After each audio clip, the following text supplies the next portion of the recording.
Thank you for joining us for today's Beyond the Badge. I'm Brittany Santiago. It is Women's History Month, and we've been highlighting women who serve the Columbus Police Department in different capacities just to bring a light on what they do. And today we're sitting down with a top-ranking female at the Columbus Police Department currently, and that's Assistant Chief Joyce Dent-Fitzpatrick. Thank you so much for being here. My pleasure, ma'am. My pleasure, ma'am. So I know that we've been talking to multiple people and just highlighting like everything that you all bring to the department, and by you all, women. And you, for the most part, I know that you're heavy on mental health. Tell me why that is such a big stride for you in policing. Because with 39 years of experience, I've seen a lot of things at the Columbus Police Department. I came from another agency, Phoenix City, prior to being Columbus police officer.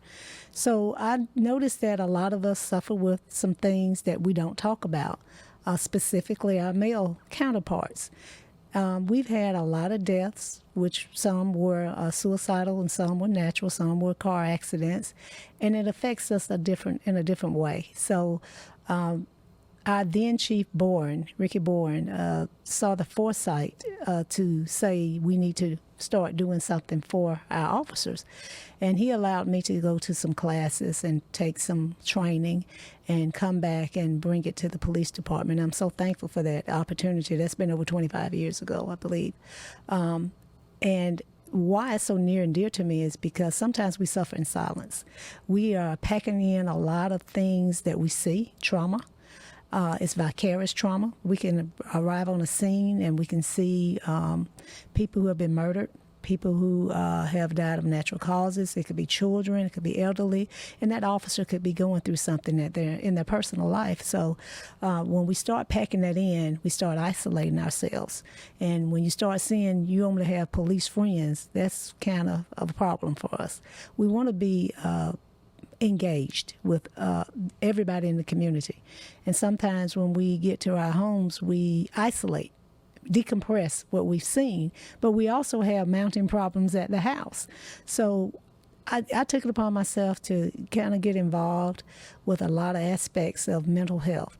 And it's not that you have a problem. It's not stereotypical anymore. It's not a stigma. It's just things that you are just trying to cope with. It's called lifing. And so when you're lifing, you're trying to do so many things, take care of yourself, take care of other people's problems, and then you go back to your problems, and then you may have a multitude of things going on in your life with your siblings or your parents or grandparents, or just things that are going on and you have no one to talk to. So who do the police call? So that's one of my whys. Who do we call? So we have to have somebody in our wheelhouse who understands what we're going through, and what better person than to talk to somebody who's in public safety. And peer support is one of my biggest things that we're trying to do at the police department, and it's going very well. And I can tell you we've taken a lot of classes, and a lot of people have reached out to me and said, hey, I want to be involved. I want to help people. I want to be involved with when my co-worker or my squad mate is going through a problem. I want them to be able to talk to me about it. And so when we start seeing that other people want to be involved in it, and it's just not for law enforcement, it's for 911, our emergency communications officers. It's for the custodians. It's for the records room. It's for anybody who works in public safety who may have seen something traumatic or going through something traumatic in their personal life or professional life.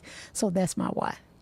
So for someone who wears the badge, what are some things you personally do, like when you need to decompress from work? You know, you've had a long day, when you were on patrol or anything like that, you go out to different scenes, you see a lot of things, you hear a lot of stories, a lot of people confide in you. What are some things that you do as someone who is sworn and you taking care of your mental health? I can tell you what I do, and I can tell you what others do. I exercise a lot.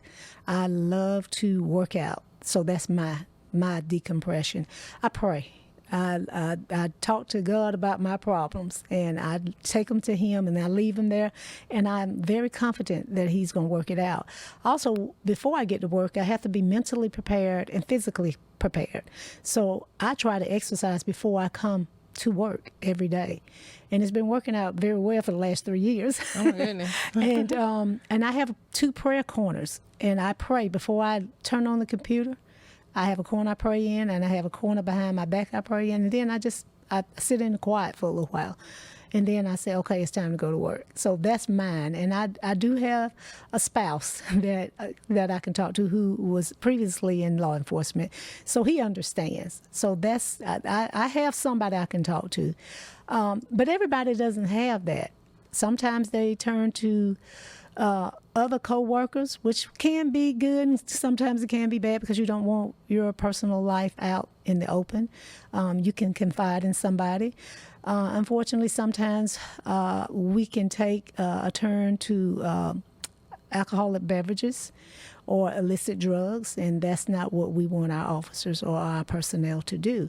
We want them to reach out. And I'm not saying you can't have a drink, but we don't want you to turn to that alcohol as your crutch, as your panacea for what's going on with you. So we want to make sure that we can talk to them, and everything that we're doing is confidential. We have so many resources. Columbus Police Department, I am so proud. We have so many resources. We have people who are putting up posters this week. We have people who are going to classes. We have people who are coming in talking.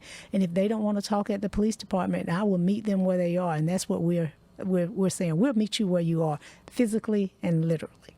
I love that. Mental health is such an important thing. I know that I've had to take some steps myself, just being open. And although I'm not sworn, I am a civilian. I do, I am exposed to some things, that most people wouldn't realize. But I do love going home every day. I love decompressing before I go home because I don't want what happens at work to, bleed over into my home life. So I always think that is such an important thing. So switching gears a little bit here, you also do a lot of work in the domestic violence space too, yes? Yes. So tell me about that a little bit. I know we just did an interview not too long ago. You talked about some of the signs that people can look out for. Tell us about why it's so important, if you find yourself in a domestic violence situation, that you have to speak up. And it may not be you. It could be someone else. It could be anybody. Why is it so important for people to speak up in domestic violence situations? Unfortunately, it can end in death. And that's my driving point with domestic violence. I hear people saying, he smushed me, or she smushed me, or they smushed me. And I said, well, the smush is just like pushing your face in. But mushing. We call that mushing. You put your... Yes. But that's still physical Right. contact. Correct. You may not have a bruise from it, but that person is angry, and that's their aggression towards you. And the mushing can turn to punching and hitting and Right. scratching and knife cutting and shots fired. So your question was, what can people do? Again, Columbus Police Department, we are so in tune with it. Every October, we have a banner out, and I know I've been doing it for 25 years. Or probably almost 30 now. We put a banner out in October. October is what? Cancer awareness and domestic violence awareness. That's right. We have so many resources in Columbus, and I'm just going to name a few of them. The Domestic Violence Roundtable, which is part of Georgia Legal Services, which, they have 2 attorneys, Chandra Wilson and Miss Hanson. And you have the advocates, Felicia Bell, Annie Davis. These ladies meet and they are engaging the community. They have a candlelight vigil. Then we have Lindsay Reese with Hope Harbor. And just by the grace of God, I was just blessed to be in tune with these ladies, and we've been friends for years. And I have sat on those boards and just have been an advocate at the police department to get our officers and our personnel to recognize and to realize that sometimes it can be physical, it can be financial, it could be mental and psychological abuse. Those are all, some of them you can see and some of them you cannot see. So when we start doing our walks, when we start doing our conferences, when they start having these classes, I am pretty much all over the state with that to bring back stuff to our community so people can be aware of it. And the resources that we have, if somebody needs it at the police department, if they're in a domestic violence situation. And it's it's shame. Because we carry a badge. And it's specifically shameful when a man is the victim, because you don't see that. And so that stigma is that, people going to think I'm weak, or I'm a police officer. Why would I let he or she beat on me? Or why would I let he or she manipulate me the way they do? But it also learned so much that when you see people hurting animals, they'll hurt people. Right. And then don't think just because you have a child that's going to save you from being punched or kicked. And this is male or female, because the aggressor will attack the children too, even down to the cat and the dog when they're in their rage. Right. So let's step back just a little bit, because I know that you mentioned financial. A lot of the times when people think domestic violence, they think it's physical, or it's me saying something, being verbally abusive towards another person. But financial, what does that look like, so that people know the signs in that space as well? If you and most of the time it's the female victim. It could be a male victim out there who's not getting the funds that they need to live. When you see or hear a person saying, I have to ask to withdraw money from the bank, or he or she gave me money for grocery and I have to explain this, or I can't go to the mall with you because I don't have money because he or she takes it from me, or I have to get permission, like they're a child. And these are full-grown adults, and it could be male or female. But for the most part, the higher percentage of that is females. And when you see that isolation too, they can't talk to their siblings. They can't talk to their parents anymore.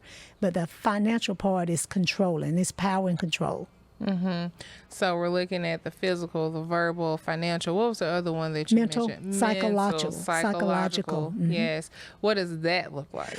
Well, withdrawn, nervous all the time, and apologizing. Like if they bumped into you or spilled something that anybody could do. I'm sorry. I didn't mean to do it. Please forgive me. And you're looking at them like, hey, you just spill some water, it's okay. Or you just bumped into me, it was an accident, it's okay. Another one that we're seeing a lot of, especially, and I'm just talking in the police realm, and it can encompass the community as well. So when you see people wearing clothing that's out of season, when you see somebody with a turtleneck sweater on, it's July, and you know our summers are 105 real high at 7 o'clock in the morning. And when you see them covering up, or sometimes victims self-mutilate, and we found that out because they're self-hating on themselves. And so when they self-hate, they start cutting themselves. And if you're at a beach, or if you're going to an event and everybody's pretty much wearing loose clothing and they're just in a jacket, and it's inappropriate clothing in the weather that you're seeing. Right. So we talked about mental health. We talked about domestic violence. Another space that you are heavily involved in or skilled in is the workings of sexual assaults, because you used to be over the sex assault unit that it's not called that anymore. What is it now? Special Victims Unit. Yes. Which is ran by Alicia Hoover. Yes. So talk to me a little bit about the sex assaults, the signs, because I know that our Special Victims Unit right now, they are working several cases and stuff, and we know that things have changed over time, but what are those signs that people look like, especially if it comes down to family members or people they may know? What should people look out for in that space? So, Ms. Santiago, that realm has changed so much, and I want to stress this. That's why I'm still involved in it, because I'm still sponging and soaking it up, because that was one of the best jobs I've had at the police department. Right. And I don't mean it in a bad way. It was just that I saw the results of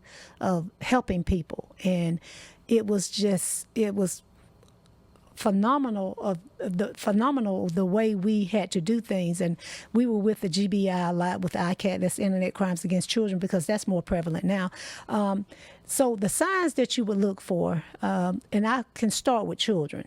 When children are telling you they have a secret, start asking them their secrets. And because they're being groomed and say, hey, you want to do something, you can't tell your parents about it, but we're going to have fun. We're going to play a game. And that game could encompass them taking off their clothes or inappropriate touching themselves and others. So that's for the children. The other aspect of that is the cell phone. This is where we get in a lot of trouble with our teenage children. They're thinking that, okay, we're engaged in carnal knowledge, or we're doing some things that are carnal knowledge, and let's videotape it.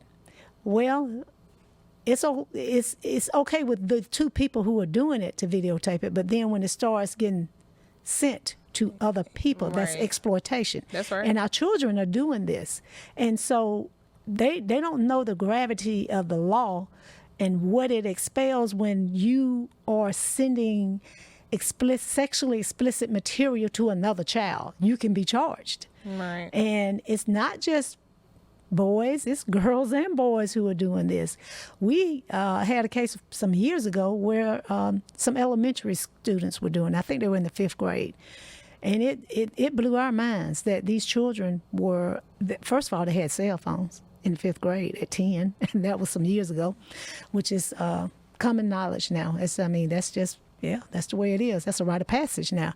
But the signs you can look for is when children start sending people sexually explicit pictures of themselves, and then they start getting blackmailed, saying, hey, if you don't continue to send me these pictures, I'm going to tell your parents, I'm going to kill the cat, I know where you live. So one of the things we tell teenagers is, please stop posting in front of your house with your address.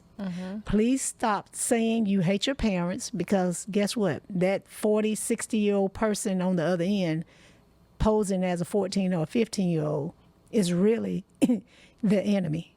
And they're getting all your information because you think you have a likeness, you have a connection, and you're thinking you're gelling with that person, but you're really giving them information to use against you and exploit you even more.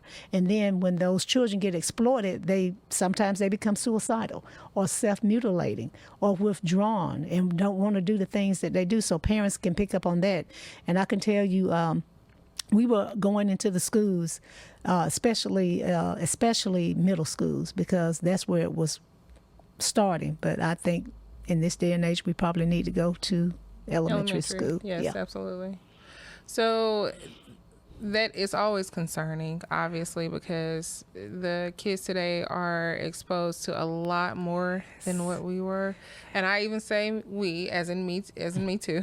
Yeah. Surprisingly, I know you're going to say surprisingly. Yeah. But we always say, parents talk to your kids, but when talking is not enough, like, what other resources are available, because kids are exposed to so much. And I know that it becomes a shock to some parents as well, but yes, they can keep track of those things as well. But what can parents really do outside of just talking to their kids? Raise your children. If you see that your child is out here wearing provocative clothing, and clothing doesn't mean that they're out there, that's a telltale sign that somebody's going to do something to your child. Your child could have on a turtleneck and covered up from head to toe, and somebody can still mess with them or try to engage them to do sexual things. But the biggest thing takeaway for me is to be involved with your children. I'm not saying smother them. You have to let them grow and make some decisions. But my goodness, an 8-year-old with a cell phone, you should know where your child is. I get that. If you're at the ball field or at the cheerleading team or whatever, be engaged. Let them know that they can talk to you. Be present for them, because sometimes parents are like this, yeah, and the child is trying to tell you something. And I can give you a case where, and please stop using these little words for the anatomical parts of your body. Tell the child what the body is. Right. Because we had a case where a child was calling her private area a cute little name that people made up, and you probably were in that era. I know I was in that era. You didn't say what it was. You just called it something else. Vanessa told me she called it what it is. Oh, good. Vanessa being my mom. Good for your mom. I grew up in an era where it was called your pocketbook. I mean, well, I heard of it. Yes. My grandma called it that, but Yes. we learned early on what it was. Good for your mom. Good for your mom. And being that you're that in that young genre, I'm glad that you got that. My mother actually told us that too. But when I was blessed to have both sets of grandparents. Yes, sir. So when my grandparents were around, they would just say, "You make sure you clean that little area." They would make up a cute little name. Well, we had a child that was saying, she particularly called it her cookie. And so she went to school and she told the teacher, "Hey, my dad is biting my cookie." So they really thought it was a cookie. Oh. Yes. And so when we interviewed this child, we asked, "Who did you tell?" Because it had gotten so far gone. And she said, "I told my teacher." But she told the teacher a cute little word, and the teacher just didn't pick up on it. So we were educating people, and we went into the school district. They allowed us to come in, and we're thankful for that. And I hope that starts back up with Lieutenant Hoover and her team, because that's where we had some cases at the school, too. And everybody at the school is a mandated reporter, and I don't think a lot of them know that. The bus driver, the custodian, the kitchen staff, those are mandated reporters. If you see something inappropriate with an adult and a child at school, it is your job to report that. Absolutely. Remember Penn State? Yeah, it's your job. You are a mandated reporter. So I encourage, your question was, what can parents do? Call it what it is, and it's not just the girl names. Tell your son what his private area is. Don't make up a little cute name, because when they get out here, that's what they're saying. And also, I encourage parents to get this an app, and I think it was called Urban Dictionary back then. But it's got all the little acronyms that your children are using on the phone, because, we found out a lot of things. This word vanilla, what does it mean to you? You would know, right? Yeah. Okay, so you're younger. You're younger. Don't make me explain. Okay, no, we don't need you to explain. Okay. It's some other words that we had to learn, but that we were thinking that they were just talking about a vegetable, eggplant. Yeah, pineapple. Those are words that they're sexual. And of course, if you're not in tune with what your children are doing, they're going to run all over you, and they'll go over your head, and you're thinking they're talking about vanilla extract. You're thinking they're talking about a vegetable, eggplant. You're thinking they're talking about the fruit, pineapple, but you need to learn the vernacular that your children are using. Absolutely. And you said, if they're on the phone, I am an advocate for checking your kids' phones. Yes. And you said knowing where they are. So many Life 360s and knowing locations and stuff like that. That is really good information. I kid you not. And I think that it's good that you are well versed in that space. I mean, you have 39 years of experience under your belt, but it's just those three things: the domestic violence, the sexual assault, and mental health, that I feel like are your calling. You are really great in that area. So switching gears here a little bit. Okay. Because it's Women's History Month, and you are history at the Columbus Police Department. You are the first not female assistant chief, but Black assistant female chief. Am I getting it right? Yeah. Okay, I had to make sure, because I don't want to mess that up, because that's a feat in itself.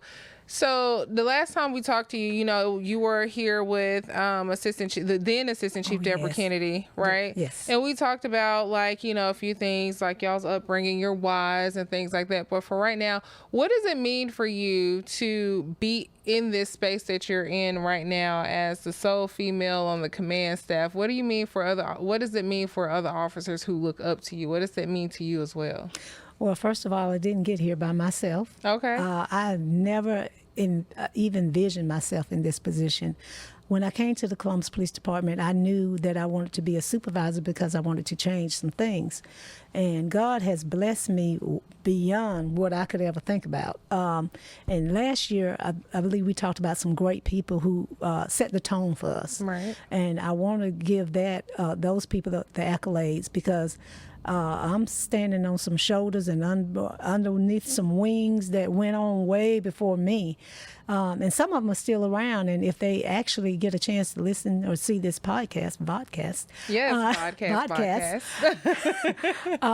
I would like to thank them. But it didn't start, and thank you for doing this for Women's History.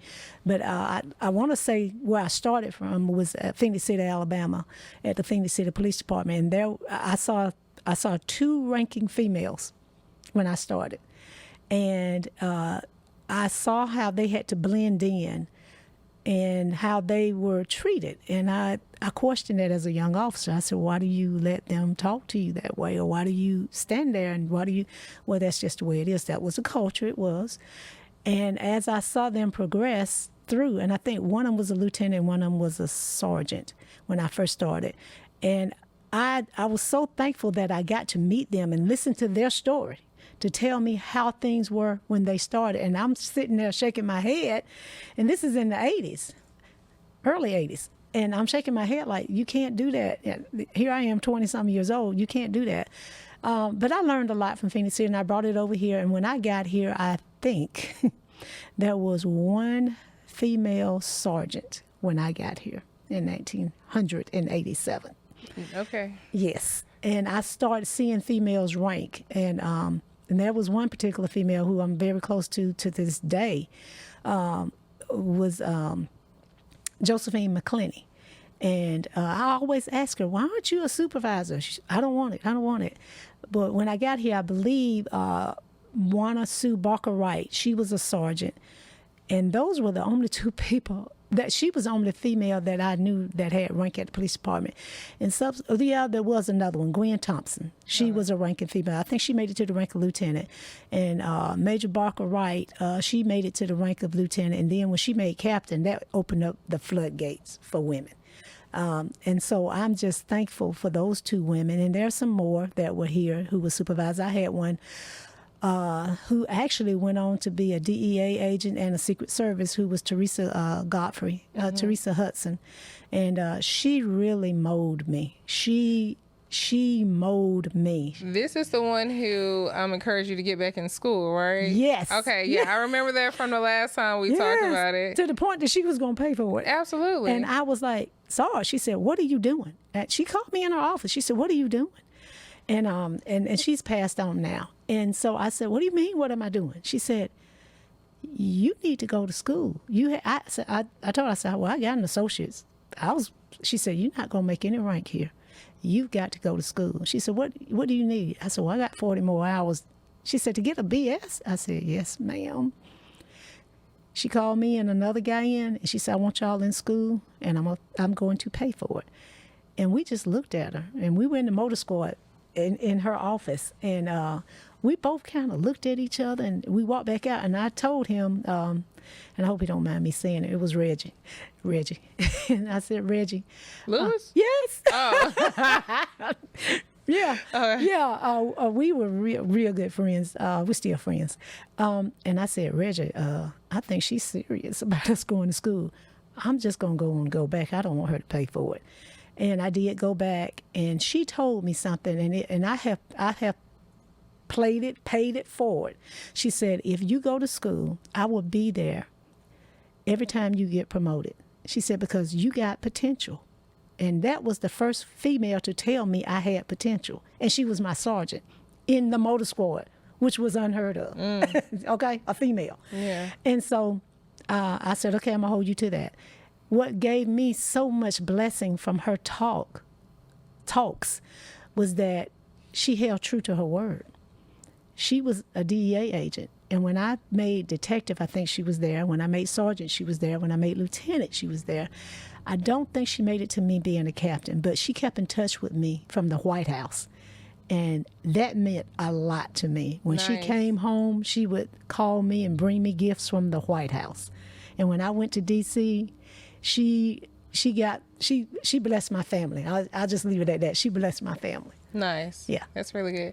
And that's great for someone to uplift and encourage you. And, Yes. you know, I know that she's looking down and proud of you today. And aren't you glad you went back to school? Oh, Ma'am. absolutely. Not only did I get that degree, I went back and got 2 more. Okay. Yeah, thank you, Teresa Hudson. So you loved it. I didn't say I loved it. I went back and got You got a some- love I- for it. I love her for that. I do. Okay. For the encouragement and pushing. And I can tell you, today I talked with an officer, a female officer, and I had that same talk with her. So that's why I say I pay it and play it forward. And I believe the female who I was talking to, she got it, because she started shaking her head. She said, I hear you. Yes, I'm going to do that. I'm going to go back to school. And there was another gentleman who was in my squad. I had to push him. I don't think you ever met him, Dustin Rivera. I pushed him and I said, Dustin, if you go back to school, I promise you I'll be in the audience. When he graduated from Columbus State University, I stopped doing what I was doing to stand back in the audience. And I took a picture of him and I sent it to him. I said, I'm here. And he told me that that meant the world to him. And to this day, I mean, he's no longer a police officer now, but to this day, we still keep in touch. We're still friends. Our families are friends. And that's what I love about, you know, helping somebody else and bringing them up and encouraging them. And because you're going to get it back. You're going to get it back. So what do you have to say to people who aspire to be in a leadership role as you are one day? Okay, you want the honest truth. I can't tell you. I'm not gonna ask for the not honest truth. Okay. Well, you got to love yourself. You have to be able to be by yourself. You have to be able to. My analogy is, as you go up, it's like an elevator. You have to drop some people off. You got to be ready to drop those people off, because everybody's not going to be in your circle. And so treat people right. You know, it's going to be some days that you just, this person is getting on my nerves. But you got to be able to say, you know what, come here, let me talk to you. And I feel good about that, because I can do that now.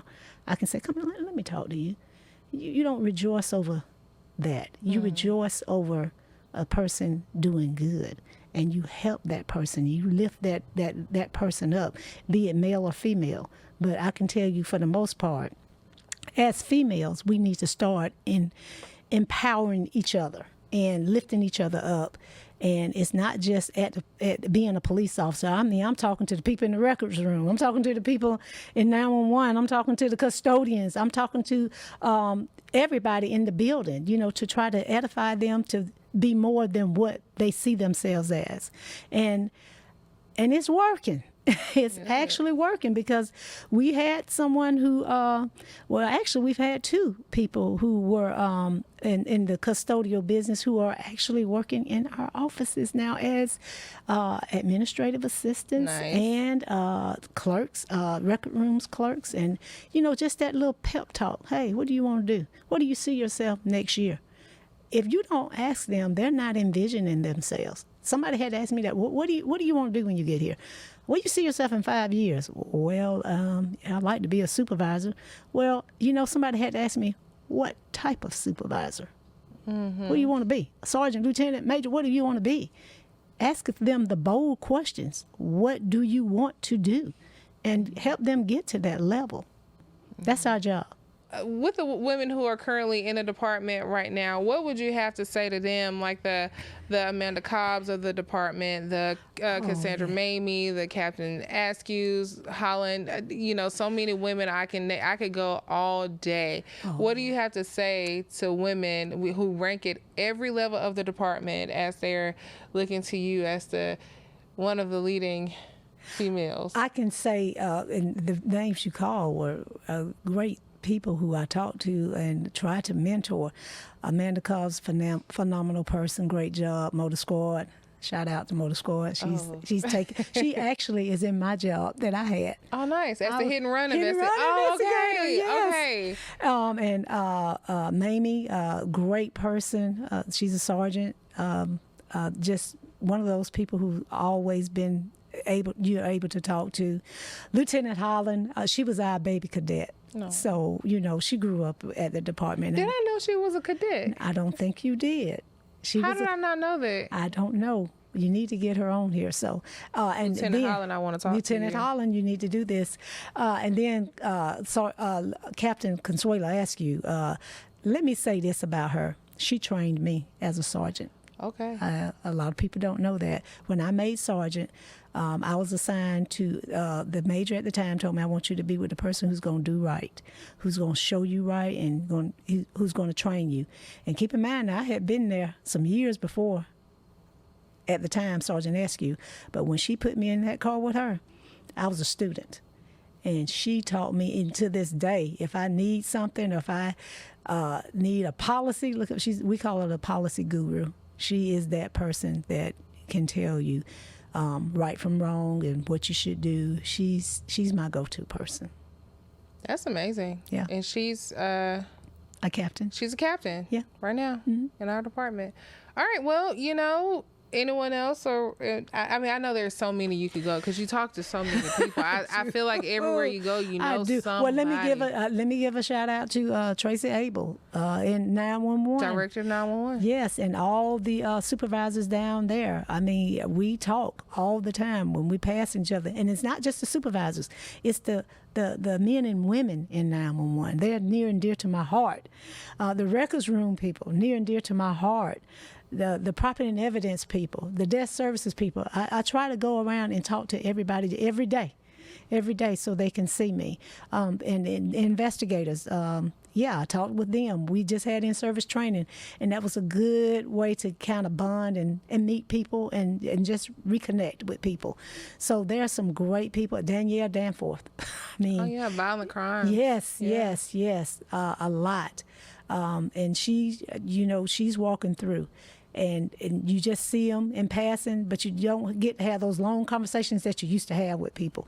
But those are just a few women that I can tell you that have helped me and pushed me along, and I appreciate those women. Right, all phenomenal women. Of course, I think that of course, our male counterparts do so much as well. But, and like I said, I'm not leaving them out because we love them too. Yeah. It's just, yes, we do. I know we love them a lot. And I know it's just Women's History Month, and we want to make sure that we're just highlighting all the good that, you all bring to the department. So thank you so much for being who you are and for what you bring to the table. I know that, a lot of people look to you for mentorship and your leadership. So again, thank you. We appreciate you, and we're just so glad to have you as part of Team CPD. Thank you. Blessed. All right. Well, until next time, thank you all so much for joining us for Beyond a Badge, and we'll see you next time.